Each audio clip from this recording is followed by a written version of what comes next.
Om Swastiastu. Kami dari kelompok 6 akan mempresentasikan materi yaitu teori pengetahuan dan nilai. Izinkan saya memperkenalkan diri anggota kelompok saya. Yang pertama, saya Riwayat Gertrude Wedaswari dengan NIM 202009092.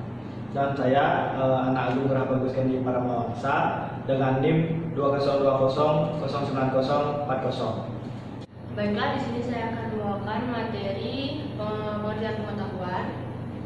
Jadi, pengetahuan atau epistemologi bisa dilihat di sana berasal dari bahasa Yunani epistemo atau pengetahuan dan logos yang arti kata, pikiran, percakapan atau ilmu. Jadi pengetahuan atau epistemologi berarti kata, pikiran, percakapan tentang pengetahuan atau ilmu pengetahuan. Dan adapun pengetahuan menurut para ahli yaitu yang pertama menurut Wijawidjana tahun 1983. Pengetahuan adalah reaksi dari manusia atas rangsangannya oleh alam sekitar melalui persentuhan objek dengan indera, dan pengetahuan merupakan hasil yang terjadi setelah orang melakukan penginderaan sebuah objek tertentu. Lalu yang kedua, yaitu menurut Natimin tahun 1990, pengetahuan adalah sebagai ingatan atas bahan-bahan yang telah dipelajari dan mungkin ini menyangkut tentang mengikat kembali sekumpulan bahan yang luas dari hal-hal yang terperinci oleh teori. Tetapi apa yang diberikan menggunakan ingatan akan keterangan yang sesuai. Dan yang ketiga, menurut Noto Atmojo tahun 2007, pengetahuan adalah merupakan hasil dari tahu, dan ini setelah orang melakukan penginderaan terhadap objek tertentu. Oke, selanjutnya saya akan menjelaskan tentang sifat-sifat pengetahuan. Yaitu yang pertama, rasional ilmu pengetahuan yang didasarkan atas kegiatan berpikir secara logis dengan rasa nalar, dan hasilnya dapat diterima oleh nalar manusia. Lalu yang kedua, objektif kebenaran yang dihasilkan suatu ilmu merupakan kebenaran pengetahuan yang jujur. Lalu untuk yang ketiga, akumulatif ilmu dibentuk dengan dasar teori lama yang disempurnakan, ditambah dan diperbaiki sehingga semakin sempurna. Lalu untuk yang keempat, empiris, kesimpulan yang diambil harus dapat dibuktikan melalui pemeriksaan dan pembuktian panca indera. Yang kelima, andal, dan dirancang ilmu pengetahuan dapat diuji kembali secara terbuka menurut persyaratan dengan hasil yang dapat diandalkan. di sini saya akan melanjutkan materi yaitu nilai. Pengertian nilai. Nilai artinya sifat-sifat atau hal-hal yang penting atau berguna bagi kemanusiaan. Dan dari berbagai pengertian nilai menurut para ahli dapat disimpulkan pengertian nilai adalah pertimbangan terhadap suatu tindakan untuk mengambil keputusan dalam diri manusia yang mengenai apa yang dianggap baik dan apa yang dianggap buruk bagi dirinya dan orang lain. Contohnya yaitu orang menganggap menolong bernilai baik, sedangkan mencuri bernilai buruk. Selanjutnya yaitu nilai dalam filsafat. Nilai dalam filsafat ini dibagi menjadi 4. Yang pertama logika, yang kedua etika, yang ketiga estetika, dan yang keempat hierarki nilai. Logika ini membahas tentang nilai kebenaran yang membantu kita untuk berkomitmen pola kebenaran dan menjauhi kesalahan serta menerangkan bagaimana seharusnya kita berpikir secara benar. Yang kedua itu etika. Etika ini membahas tentang nilai kebaikan dan berusaha membantu kita dalam mengarahkan perilaku yang seharusnya dilakukan dan membatasi makna kebaikan, keburukan, kewajiban, perasaan, serta tanggung jawab moral. Yang ketiga ini ilmu estetika. Ilmu estetika ini membahas tentang nilai keindahan dan berusaha untuk membantu kita dalam meningkatkan rasa keindahan dengan membatasi tingkatan yang menjadi standar dan sesuatu yang indah.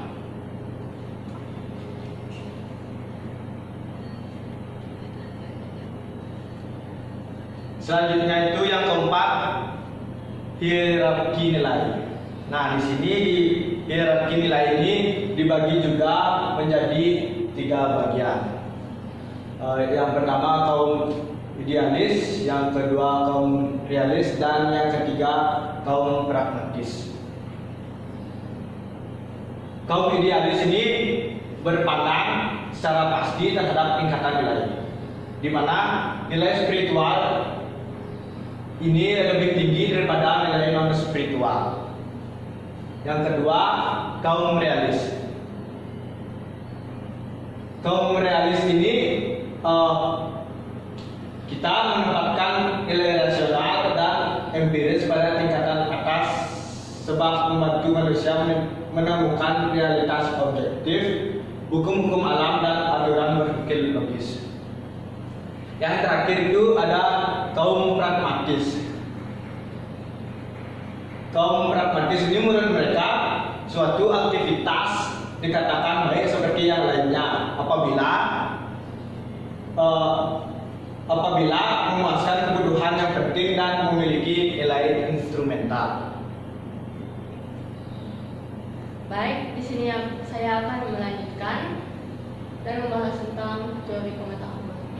Di sini tertulis epistemologi atau teori pengetahuan yang berhubungan dengan hakikat ilmu pengetahuan, pengandaian, dasar-dasarnya, serta pertanggungjawaban atas pertanyaan mengenai pengetahuan yang dimiliki oleh setiap manusia.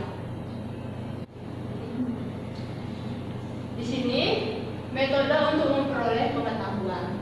Yang pertama itu empirisme, yaitu suatu cara atau metode dalam filsafat yang mendasarkan cara memperoleh pengetahuan dengan memulai pengalaman. Dan yang kedua, rasionalisme. Rasionalisme berpendirian bahwa sumber pengetahuan terletak pada akal. Dan selanjutnya yang ketiga, fenomenalisme. Sesuatu seperti yang menampak kepada kita, artinya pengetahuan tentang gejala. Dan yang keempat, intuisionisme adalah suatu sarana untuk mengetahui secara langsung dan seketika.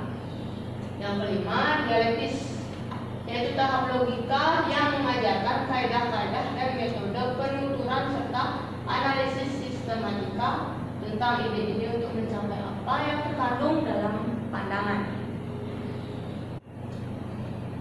Selanjutnya yaitu teori nilai atau aksiologi. Menurut bahasa Yunani, aksiologi ini berasal dari kata axios yang artinya nilai dan logos yang artinya teori atau ilmu. Jadi, aksiologi ini adalah teori tentang nilai. Di sini terdapat ada 2 kategori dasar aksiologi. Yang pertama ada objektivisme dan yang kedua itu ada subjektivisme.